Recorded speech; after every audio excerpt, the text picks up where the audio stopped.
হরে কৃষ্ণ বন্ধুরা, রাধে রাধে। আপনারা সবাই কেমন আছেন? আশা করি আপনারা সবাই ভালো আছেন, সুস্থ আছেন। আমার নিকু চালক ইউটিউব চ্যানেলে আপনাদের আর একবার স্বাগত জানাচ্ছি। আমার আজকের বিষয় হচ্ছে জন্মাষ্টমী দিন কি করতে হবে। ভাদ্রপদ কৃষ্ণ অষ্টমী তিথি শুরু 26 আগস্ট 2024 ভোর 3:39। ভাদ্রপদ কৃষ্ণ অষ্টমী তিথি শেষ হবে 27 আগস্ট 2024 রাত 2:19। সব পুজোর মতো এই পুজোরও কিছু নিয়ম আছে। জ্যোতিষীদের মতে এই পুজোর সময় কিছু জিনিস মেনে চলা জরুরি এবং কিছু জিনিস দিয়ে শ্রীকৃষ্ণের পুজো করা প্রয়োজন, যাতে ঘরে সুখ শান্তি বজায় থাকবে ও জীবনে উন্নতি হবে। জেনে নিন কি করবেন।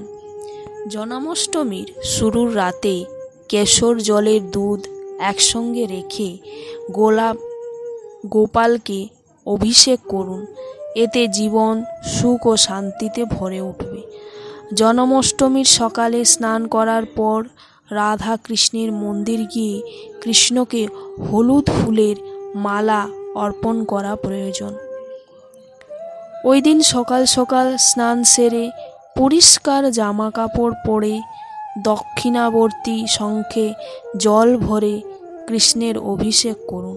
এটি করলে আপনার সকল মনস্কামনা পূরণ হয়। শাস্ত্রমতে এই দিন নিজের বাড়িতে 7 জন কুমারী মেয়েকে পায়েস বা সাদা রঙের কোনো মিষ্টি খাওয়ানো ভালো। আপনার বাড়ির চারপাশে নেগেটিভ এনার্জি কেটে যাবে ও জীবনে সুখ আসবে। এই দিনে জাফরান ও গোলাপ মিশিয়ে তিলক আঁকুন। এছাড়াও গোপাল বা কৃষ্ণকে সাদা মিষ্টি পায়েস বা ক্ষীরের কোনো মিষ্টি অবশ্যই দেওয়া উচিত। এছাড়াও এতে অবশ্যই তুলসী পাতা নিবেদন করুন। এতে ভগবান কৃষ্ণ তুষ্টও হন এবং বাড়ির শান্তি বজায় থাকে। অবশ্যই কৃষ্ণকে ময়ূরের পালক নিবেদন করতে ভুলবেন না। এই ময়ূরের পালক সারা বছর বাড়িতে রেখে দিন, এতে বাড়ির শান্তি বজায় থাকে। হরে কৃষ্ণ বন্ধুরা, ভিডিওটি আপনাদের ভালো লেগে থাকলে অবশ্যই লাইক করবেন এবং সাবস্ক্রাইব করবেন।